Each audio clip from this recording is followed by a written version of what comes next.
here and to have participated over the last few days in some interesting discussions about the European market. The proposition, I'll give you a clue going in, is going to talk about the wider market and the global market and its impact on the European market.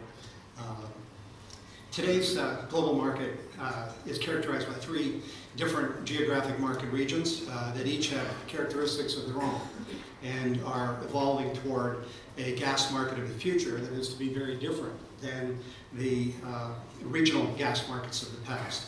Periods of dramatic market change have often happened slowly in the natural gas industry. Sometimes they occur quickly. The transformation, game-changing of the North American gas market as a result of gas shale took place in a very short few years. Some of you will appreciate that. In today's global gas market, it is clear that the dynamics within each of the three global market natural gas regions and amongst the regions will drive the market of the future. In the end, the interactions of the markets will serve to cause gas prices to be delinked from oil index prices in Europe. Eventually, perhaps, the same will occur in other market regions around the world. In the dynamics of this relationship between the three primary global markets, North America has not been part of the global market today, ever. The three regions together, that will be the driving force for Europe to take on a new market structure towards a new normal. This is another global market. This, as other global markets, will themselves change as market globalization occurs over time. In spite of the rapid interlinking of regional markets, gas markets that to date have come about primarily as a result of the developments of the LNG industry through the growth of more than 6.5% growth per year over the last decade, and to record traded volumes globally in 2014 of 573 BCM of LNG that represented the highest volumes traded in the history by the LNG industry. In certain countries in Europe, we've heard about this over the last couple of days. In Europe last year, such as in the UK, imports are up sharply, almost 20%. And in Lithuania, imports occurred for the first time. At the same time, the number of countries around the world involved in LNG grew to a total of 19 LNG exporting countries and to 27 LNG importing countries across 104 import and 35 export terminals. In order to properly address the impending market change, a quick overview of the three global market regions is in order. In Europe, described as and known to be, many view as a hybrid market, natural gas market with oil-based contracting dominating the long-term market in places such as in Germany and Austria and other countries on the continent, and then the UK national balancing point that serves as a proxy for other spot market hubs that has been the discussion of the topic of discussion over the last few days. Also, that drive in turn some of the other emerging hub locations across Europe. Then the Asian market, the region that has continued along, characterized by strong LNG growth, especially in China and in Japan, following the nuclear fallout in particular, to provide a backdrop for LNG prices that have remained pegged to oil as the alternative fuel, with prices reaching high average prices, levels of $13 to $16 per MMBTU in 2014, and even higher toward the $17 to $18 per MMBTU area in previous years. And then the North American market, where huge growth in gas supplies from shale has vastly exceeded demand and displaced LNG imports, and newsworthy in itself, and has driven prices from US $8 to $9 per MMBTU to prices of $4 per MMBTU or lower in 2014. Probably the market prices are lower than that today. And a market now that's the world's largest, that will become connected to the global market with the advent of LNG exports for the first time in history, later this year, only some months from now. And at the end of 2015, will occur, Cheniere is being passed liquefaction trains 1 and 2 at 1 BCF a day of production capacity from Louisiana, and export permits of up to 2.2 BCF a day of permitted capacity is scheduled to be on stream. Against this current market environment, gas buyers and sellers around the globe, already operating in a challenging commercial environment, will be addressing the role of long-term contracts and contract mechanisms and the evolution of buyers' choices and value propositions and pricing structures and formulas. How will this all work then? As the global gas market comes to grip with this new dynamic, a few facts about the global market. The Asian market, by far the largest LNG market in the world, that accounts for 75%, after all, of the global LNG market as of 2013 statistics. A market that is so large that if subjected to any price change, is apt to have a significant impact on the global market. A market that includes China, the 3rd largest gas consumer market today in the world, that at an annual demand level of 160 BCM has seen steady growth in gas consumption for the last 10 years and has seen demand up 12% in 2013 and even 10% last year on some decline in the economy in China.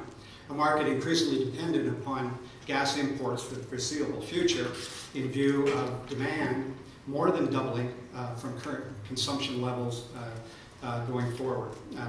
With China reaffirming that building natural gas consumption is a priority, with coal-fired generation targeted to be pushed out by a cleaner electric grid, and it appears as a result of a crisis in emissions that has forced China to change its views and in fact change its energy structure. These are options. There are options for China in this quest to reduce emissions, including alternate electric generation fuels such as nuclear and renewables. No question about this. These, though, will take time and likely will have significant impact only after 2020.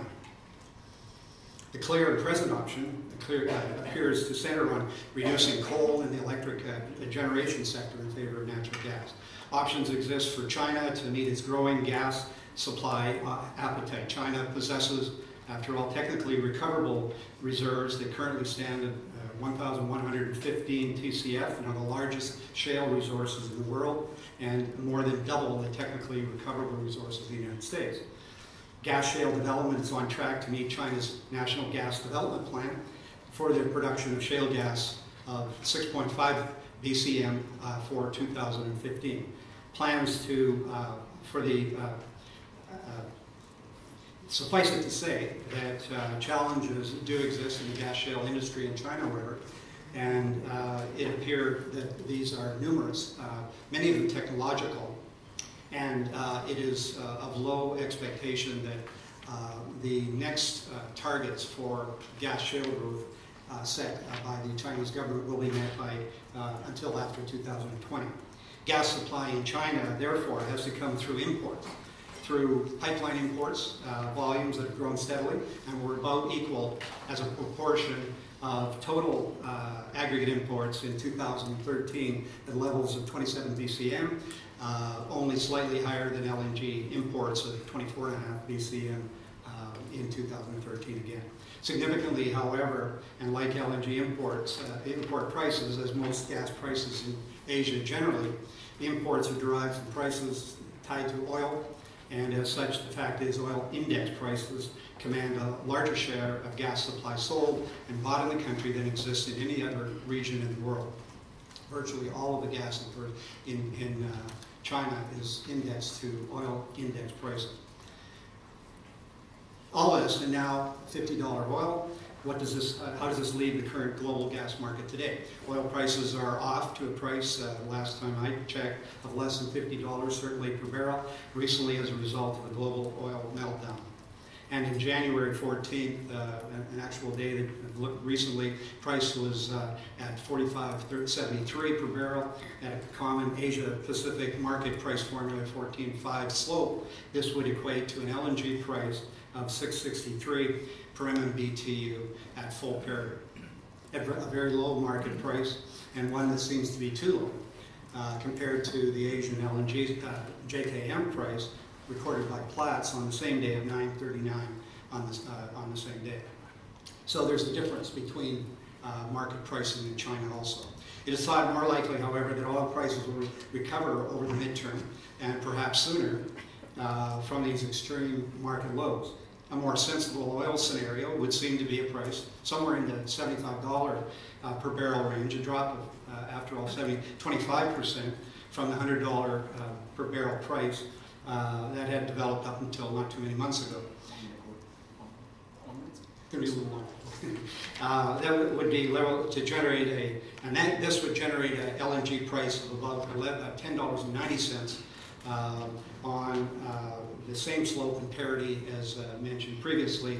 Prices based on any fraction of oil parity would obviously be lower than this. But even at $11 per MMBTU at full parity, it seems possible that these levels will support additional gas demand in China, especially in the electric generation sector in parts of China, especially in the more developed eastern coastal region of China. These oil parity prices, it is important that LNG tied to oil would continue the pricing structure in the large Chinese market and in the Asia-Pacific market in general has been the situation for some time.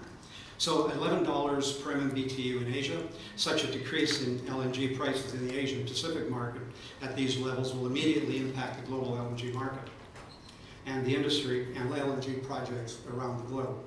At these market price levels, LNG capital costs will need to be adjusted down to be able to be profitable. Many projects with higher costs, however, will not get built, including many new LNG liquefaction projects in North America.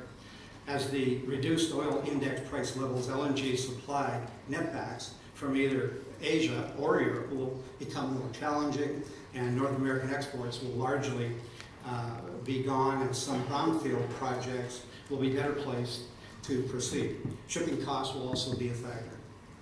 At the lower long-term sustainable oil price of $75, the price differential in Europe and Asia will be narrow, with current European hub prices in and around $8 to $9 price. The Asian market price of $11 will not be able to cover the incremental shipping costs of LNG transport from the Atlantic Basin. As a result, the Atlantic Basin liquefaction projects from the U.S. Gulf Coast and from the East Coast in North America will be attracted increasingly to Europe based on Henry Hub pricing. This is a change in the widely held view toward Europe from North America that was not a prime market and felt as a prime market for North American LNG up until recently. Europe could not compete on price, was a conventional opinion.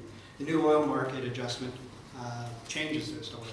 In Europe, as the potential for additional LNG hub or price imports occurs, thus putting pressure on gas prices that have already softened in Europe and supporting the shift to LNG in order to displace imported gas and provide imported supply security to the region. This will drive hub prices down and will result in gas-fired generation increasing in Europe.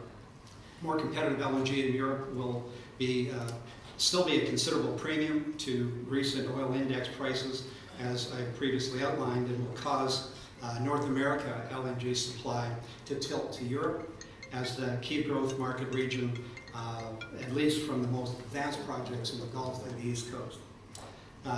This will then cause a delinkage of gas prices tied to oil in Europe that is already showing signs of occurring in this high-grade market. Thank you.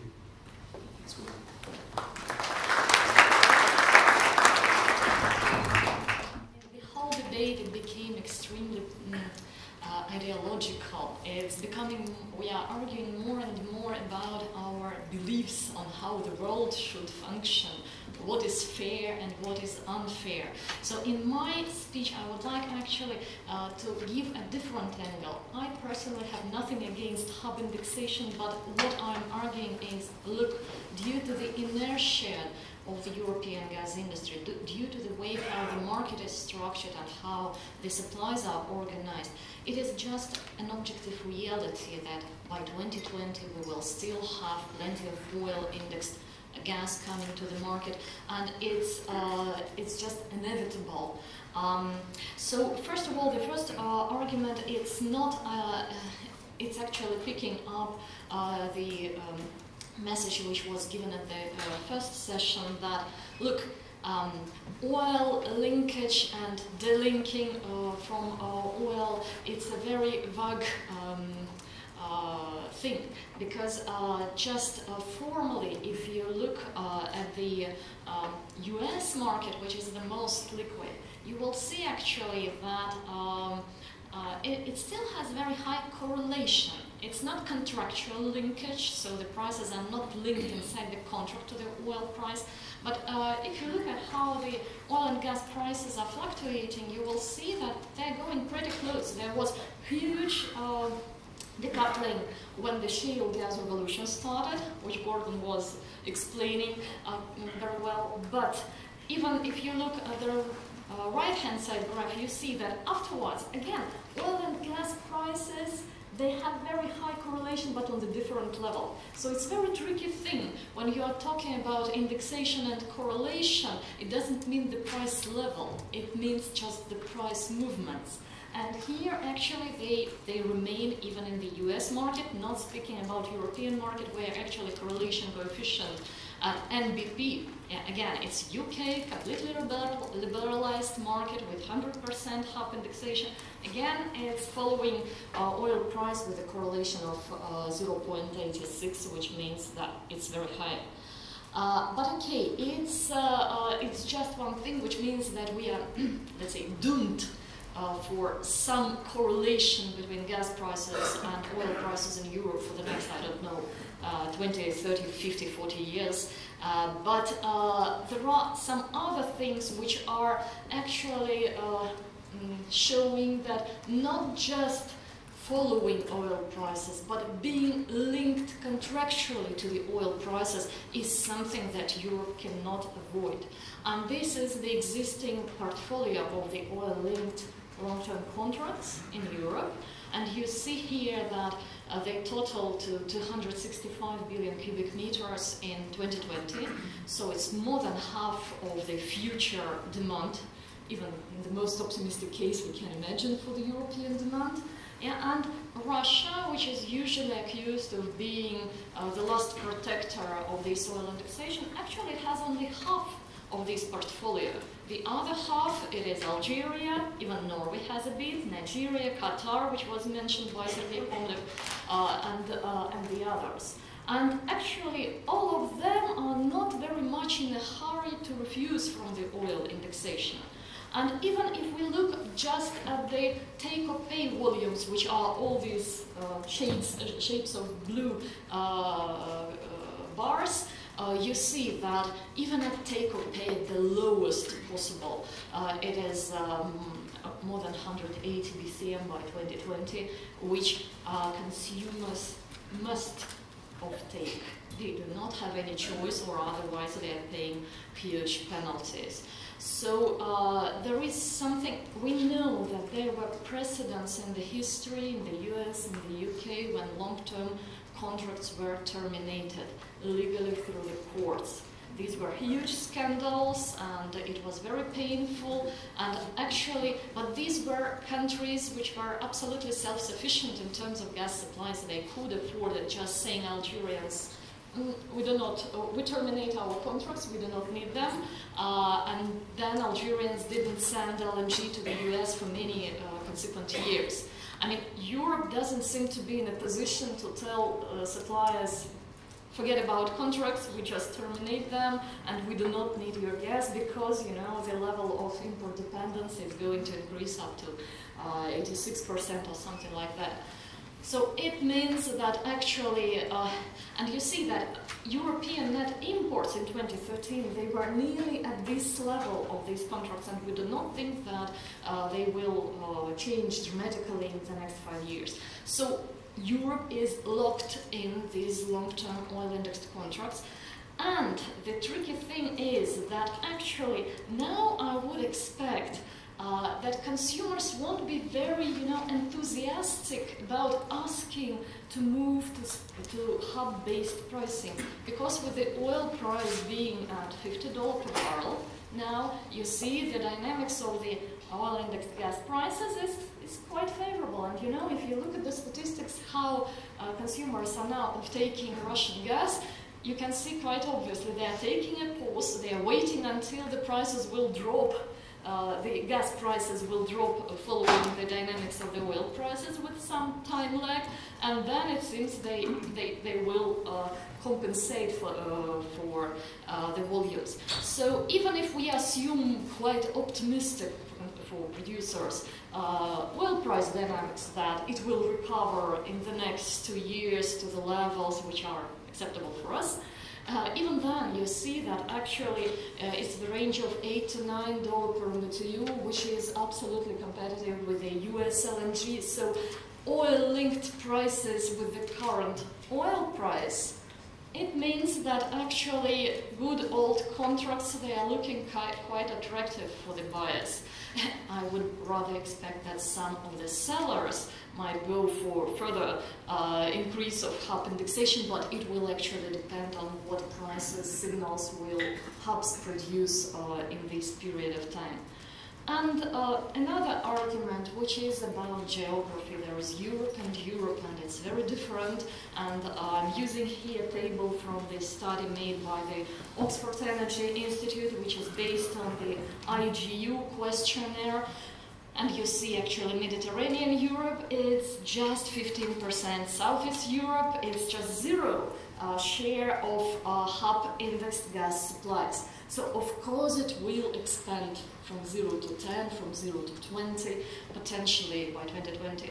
But you cannot just jump overnight from 0 to 100% in 5 years. You know that the gas industry is quite slow, it's quite inertial. We made our calculation based on very, optimistic for hub indexation assumptions. But you can see that by 2020, only Northwestern Europe actually can announce that it is completely delinked from oil. Yeah, in the best scenario.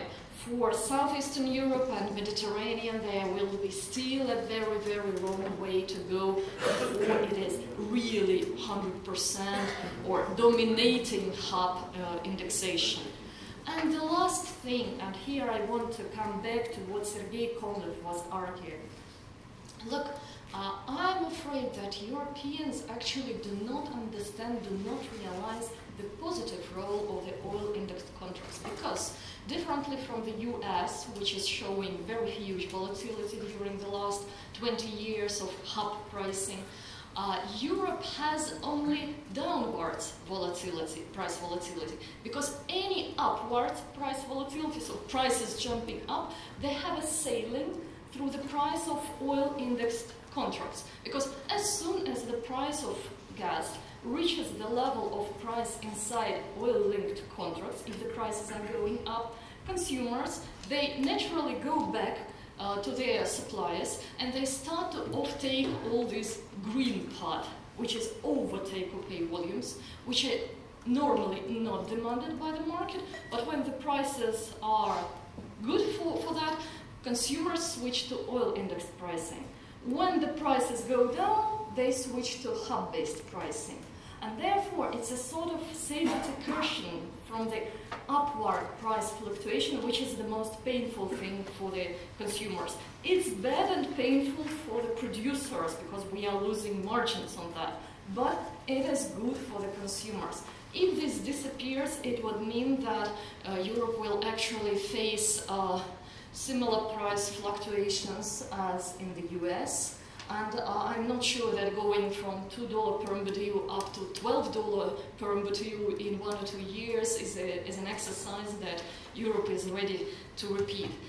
And moreover, even if we assume, like, fantasy, yeah, it's 1 minute thing. If we assume as a fantasy, okay, under the pressure of all the consumers, Russia, for example, moves to hub indexation. My question is, are you sure you will be happy about that?